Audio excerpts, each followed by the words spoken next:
Welcome to the deep dive. Today, we're heading to Hong Kong, specifically Kwong Wah Street in Mongkok. Ah, yes, a legendary spot. Right. You might know it as RC Street because, well, the remote control selection is incredible. Definitely. But it's more than just RC, isn't it? It's huge for model kits, too.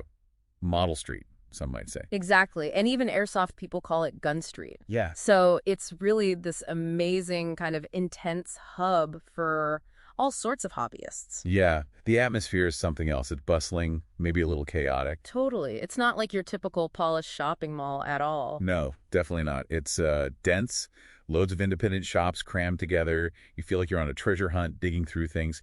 Real old-school Hong Kong charm. That's a perfect way to put it. And it's always shifting. You know, shops change, they move. Oh, yeah, like Action Hobby, that big RC place. Closed down recently, February 2024, I think. Right. But then new places like the Sweetie Magic Warehouse, they pop up, keeps things interesting. Absolutely. So our mission today, basically, is to give you the lowdown. If you're coming into Hong Kong from the mainland, maybe on the train, how do you actually get to Kwong Wah Street and, make the most of it? Let's do it. Getting there is key. So say you arrive at Hong Kong West Kowloon Station, the high-speed rail terminal. Okay, West Kowloon. Yeah. What are the options? Well, the MTR, the subway, is probably the main one. Couple of ways to do it. You can go from Austin Station, which is connected, need to change lines, Tuen Ma, then Suan Wan to get to Yau Ma Tei or Mongkok. Right, a couple of changes involved there. Yeah, or you could go via Kowloon Station, Tum Chung Line, change at Lai King. Same deal, gets you to Yau Ma Tei or Mongkok on the Suan Wan line. Takes maybe 20, 30 minutes, costs hardly anything, like 5 to 10 Hong Kong dollars. Pretty reasonable. Any other routes from West Kowloon? There is a green minibus, Line 3, from Wee Man Road. It goes towards Canton Road near Yau Ma Tei. Surprisingly quick, actually, just a couple of minutes on the bus itself. Good if you're aiming for the south end of Kwong Wah Street. Okay, good tip. And taxis, obviously. Yep, taxis are always an option. Just tell them Dundas Street or Kwong Wah Street, Yan'an Building. Probably $40 to $70, maybe 10, 20 minutes, depending on traffic. Gotcha. What about the other main arrival point, Hung Hom Station, for the intercity trains? Right, Hung Hom. MTR is super convenient here, too. You'd probably want to get to Whampoa Station first. It's just one stop away, or a short walk taxi ride from Hung Hom itself. Okay, Whampoa. Then hop on the Kwun Tong line directly to Yau Ma Tai or Mongkok. That's really quick, like 5, 10 minutes. Much easier than the old route with lots of changes. Nice and simple. Buses. Yeah, buses from the Cross Harbor Tunnel interchange nearby can get you to Mongkok or Yau Ma Tai pretty fast too, 5 to 15 minutes maybe. Cost varies. And taxis, again, straightforward. Maybe $30, $60 from Hung Hom. Okay, so transport sorted. Now, you're at either Yau Ma Tai or Mongkok MTR. How do you walk to the street itself? Okay, from Yau Ma Tai Station, you want exit A2, that's Pitt Street, come out, turn right, walk a block, turn right again onto Nathan Road, walk down Nathan Road a bit, then turn right onto Dundas Street. Kwong Wah Street is just right there on your left. Look for the Yan'an Building. It's like a 5-7 minute walk. Pretty easy. Right, that gets you to the southern end, near Dundas Street.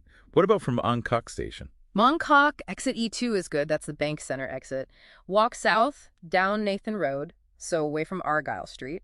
Then turn left onto Dundas Street, and then left again onto Kwong Wah Street. Maybe a slightly longer walk, 7-10 minutes. Puts you more towards the middle or northern part. Makes sense. So once you're actually on Kwong Wah Street, what's the layout like? It runs north-south, basically between Dundas Street and Yim Po Fong Street. Lots of shops on the ground floor, obviously. But not just ground floor, right? That's the key. Absolutely crucial. You have to explore upwards. The Yan'an Building, number 1 Kwong Wah Street, right on the corner of Dundas, is like the epicenter. It even has its own little internal shopping mall. Yeah, inside Yan'an or connected to it, you find places like Young City, lots of military models, airsoft gear. And don't forget Ho King Commercial Center.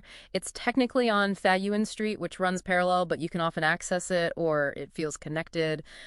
More hobby and toy shops in there. And further north, there's the Wealth Commercial Center. Some important shops are actually on the upper floors there, so definitely look up. Good point. Oh, and opening hours? This catches people out. Yeah, don't go too early. Definitely not. Most places don't open until the afternoon. Think like 12 p.m. at the absolute earliest, but often more like 1.0, 2.0, even 2.30 p.m. And they stay open quite late. Usually, yeah, till 8, 9, sometimes even 10 or 10:30 p.m. Sundays can be a bit variable. Some places might close earlier or not open at all. So mid-afternoon is your safest bet. Good advice. And the shops themselves. Yeah. Any highlights, just to give a flavor? Oh, man, so many. In Yan'an, you've got Modern Model Company, great for RC Helix, Align stuff, also Airsoft. Mr. Modeler for general kits, good advice there. Sweetie Magic, the warehouse place for discounts. Outside Yan'an, like TQ Racing at number 2. Loads of RC parts, Mini 4WD, Toy Station further down for, like, designer toys, bear bricks. Yeah, trendy stuff. And remember, the upper floors, RC Madolan Wealth Commercial Center, Tree Bark Paradise in Hokkame for models and toys, often good deals later in the day. You really have to just wander and explore. Definitely. Something that we absolutely have to clarify, Tamiya. People often look for the Tamiya shop on Kwanghwa Street. Ah, yes, the big one. Big confusion point. Not there? No. The official Tamiya Plum Model factory store, which is run by Waigo Hobby, is nearby, but it's in Yamatai. Right. It's on Tongpan Street, number 78. Yeah.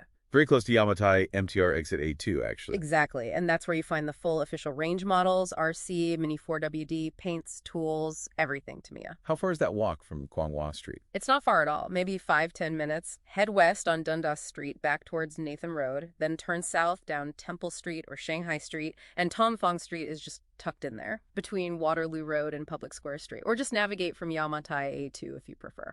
Good to know. Okay, so let's pull together some final tips for someone heading out on this hobby adventure. Right. First, timing. Go in the afternoon, say after 1 p.m. Check specific shop times if there's one you absolutely must visit. Second, navigate. Don't just stick to the main street level. Dive into those buildings, Yan'an, Hokkame, Wealth. Go upstairs. Third, payment.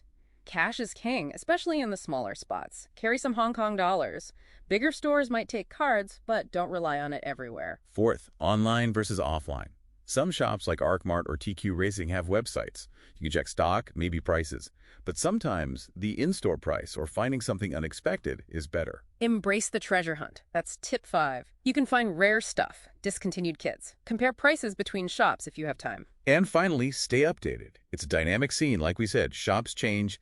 Check online forums or hobby groups for the latest buzz before you go. Definitely. Kwanghwa Street is just, it's the quintessential Hong Kong hobby experience, isn't it? For RC, models, airsoft, that mix of discovery and just sheer volume of stuff. Absolutely. And having the official Tamiya store just a short walk away really adds to the appeal for builders. Plus, as we covered, it's pretty easy to get to from the main train terminals if you're arriving from the mainland. It's more than just shopping, too. It's like immersing yourself in this really vibrant subculture in the middle of a crazy city. So true. Which leads to maybe a final thought for you listening. Yeah, wandering through that maze of shops on Kwanghwa Street with all its hidden corners, what unique find, what unexpected model or part might you stumble upon? And, how could that discovery maybe spark a whole new direction for your hobby? Something to think about. That's our deep dive for today.